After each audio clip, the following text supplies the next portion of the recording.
Beautiful thing to be created in the image of God, because it covers us with a divine umbrella that protects us from wickedness, us anointed ones.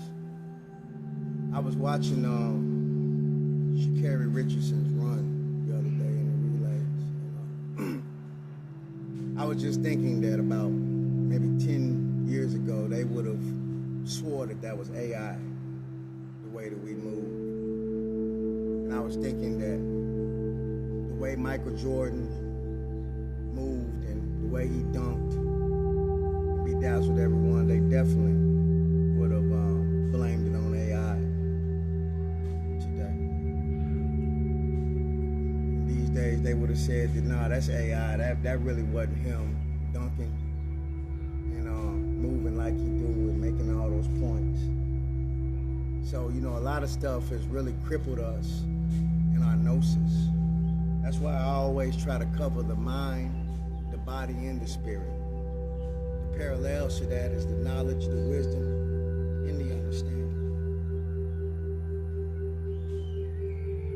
And that's why I know that it's a privilege to be made in the image of God, because that states that we are the imagination of creation. So therefore, I don't ever want to be Big Meech, or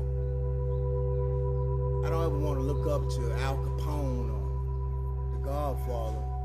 I think that it would make more sense to look up to people like Yeshua or Moses. As a matter of fact, I know that a lot of my times I always wanted to be, when I was young, I imagined myself as being what I am today.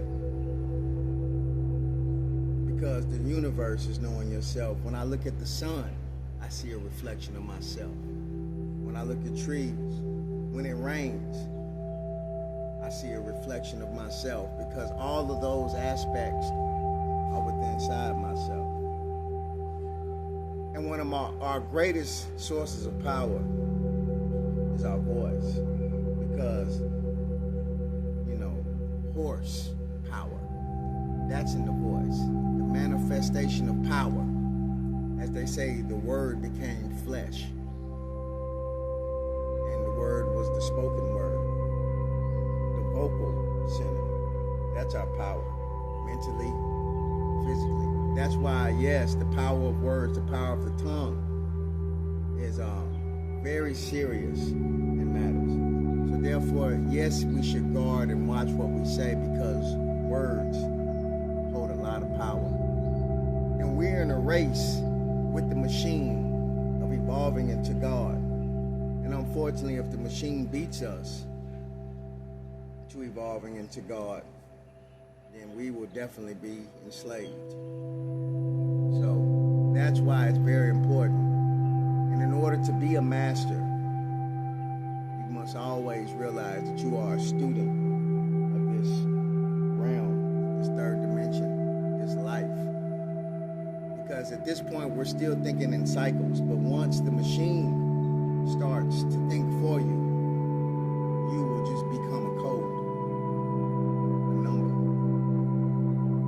And you will forget that the universe is knowing yourself. You will forget about the 5 glands in your head and the 7 glands in your body, and the circuits, the nervous system, and all the things about your inner universe, because the machine will do all the thinking for you. So that's why Christ consciousness is important. So when I look at Sha'Carri Richardson or films of Muhammad Ali or Mike Tyson, I'll never think of, oh, that's artificial intelligence, because I saw it before it was active. But think about those who come, let's say, born in the new generation, as they call it. They won't be able to discern, because by that time, within 2030 to 2040, 10 to 20 years, the machine will be God for some. Those who have attached themselves and made it their God by taking these digital IDs, by giving in to the illusion of the matrix, thinking that the machine is greater than yourself, which was made in the image of God. worst thing that you have to worry about is the artificial intelligence that will stop obeying when the algorithms make your decisions for you. And people will never notice that moment when the choice becomes an option. You didn't notice that because the machine will be your God at this point. This is the mark of the beast. That's why we should make no distinctions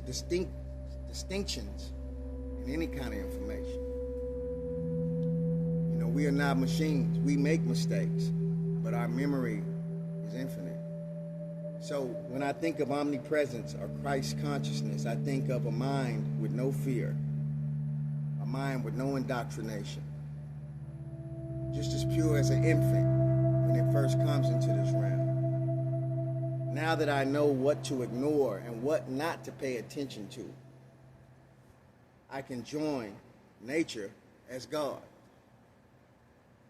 So this is the understanding of our mind, and knowing that words are power, because with the word, you can speak everything into existence. You don't have to worry about the heat when you can call upon the wind. You know, it's a beautiful thing. You don't have to worry about the grocery store list with the knowledge to grow your own food. This is Christ consciousness. Wind blowing good too. So we are the controllers. We are the masters of our ceremony. So when we read things about Jesus taking a few loaves of bread and expanding it with fish, or turning water to wine, or Elijah riding in the chariots, or even marveling at the pyramids, thinking that it was impossible for them to be built. Think of yourself and think of the times when they couldn't blame things on AI, like Michael Jordan and Muhammad Ali. The marvels of the great minds that we've had, all the inventions that were stolen from us. They can't blame that on artificial intelligence, because we created the artificial intelligence. We created our own gods to destroy us when we already were gods in the first place. So understand your Christ consciousness and your omnipresent thinking and the manifestation of thought. This is part 3 of Christ consciousness, Ancient Nine Mystery School, Saint Germain.